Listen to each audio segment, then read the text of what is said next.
Raro mai anō. A book on New Zealand runners would hardly be complete without the mention of veteran ultra-distance runner Lisa Tamati.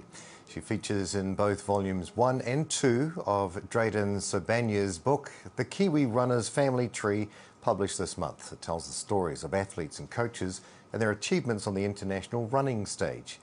Te Aotearoa and Ngāti Raukawa runner Lisa Tamati is with us now. Kia ora, Lisa, thanks for joining us. Kia ora, Neil. It's so wonderful to be here. Thanks for having me. Now, your name is one that's synonymous with ultra marathons, with more than 25 years competing in the world's toughest endurance events. What does your current running schedule look like? To be honest, I've retired from the long distance stuff. So for me now, it's all about health and longevity. I'm in my 50s now, Neil. So I'm sort of doing a lot of shorter, sharper, a lot of CrossFit training, actually what Lara was doing, a lot of that sort of stuff, and lots of 5 and 10K sort of distances for me personally. But we train over 700 athletes around the world with all sorts of distances, right from the 5Ks right up to the ultra marathon distance in our company. So that's really exciting. Well, nearly half the athletes featured in this book are women. How much responsibility do you feel as a role model for wahine Māori or Māori wahine runners and athletes in general? You know, firstly, I'd like to say thank you to all the women who came before me, because they really paved the way, you know. So people like Sandy Barwick, who was a huge influence in my life, an incredible woman and runner, Alison Rowe, Lorraine Moller, these types of people, Catherine Switzer. First and foremost, thanks to them for paving the way for me, so that when I came along, I had someone to follow, so to speak, and you're sort of always standing on the shoulders of giants. I mean, this country has a history of incredible coaches like Arthur Lydiard as well. So that's all benefited us. And in the past, I think women were really sidelined a little bit, in the decades of the 60s and 70s and even the 80s.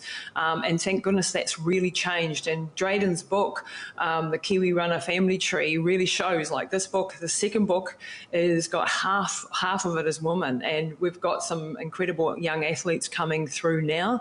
And I think we are all standing on the shoulders of those who have gone before us.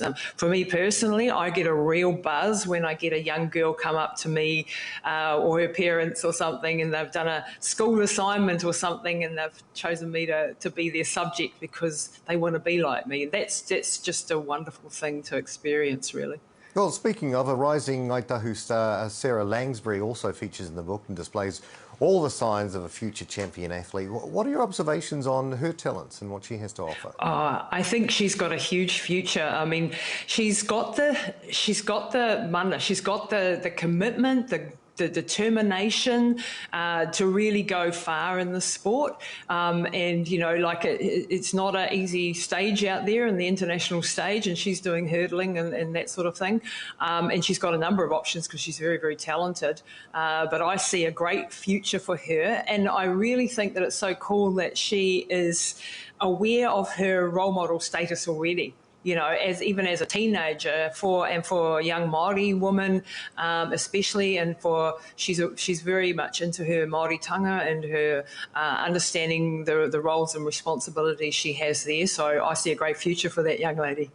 Look, it's been a rough couple of years for you. Our condolences on losing your father, Cyril, last year. Thank you. He was an accomplished artist and rugby player. What legacy do you think he leaves his whānau in Taranaki? Oh, to lose my dad has been the hardest time of my life, personally. He was just, I have 2 younger brothers, and we've all been dedicated to sport our entire lives, and now we're all in our, late 40s, 50s, and we're still wanting to impress Dad, even though Dad's no longer with us. That's how much of an impression Dad made on us. He taught us discipline. He was tough. He was a hard man to please. He was old school, and that was a fantastic way to grow up, because he taught us resilience. He taught us it's okay to fail as long as we're pushing the boundaries of what we're capable of, and he set the bar very high for us. And that resonates with us in our lives now, and we miss him dearly. He's left a huge legacy behind in the arts world and also in the sporting world, I'd say. Lisa, you're a published author with 3 books to your name currently, including last year's book, Relentless, about your journey, which talks about supporting your mother after she suffered a brain aneurysm and a stroke. What plans are in the pipeline for another book? I'm still digesting, getting through the last book. As Dreydon will tell you with his book, it's a big journey to get a book out. Yeah, that book was really important to me because it was sharing this empowering journey of bringing my mum back to full health after massive brain damage. And I tell you that being an athlete really helped me to push through all the barriers and to sort of, go up against all the odds, if you like, and to not give up. So that's what that book is about. It's really about a mindset, an approach to taking on massive challenges. So I do have other books that I plan to have in the coaching space, but I'm taking a bit of a breather, trying to work out which is the direction. But Relentless I'm very, very proud of that book. I'm proud of my mum and the determination. She's 79 years old now, and I treat her like an athlete. Every day she trains like an athlete. We're going for our Olympics. And that's the legacy of being an athlete and learning all that discipline and all that sort of stuff it comes to help you when you're in a hard situation in life. It's amazing. You're an incredible inspiration. I've run 2 marathons. Don't understand how people can go past that. That was hard enough for me.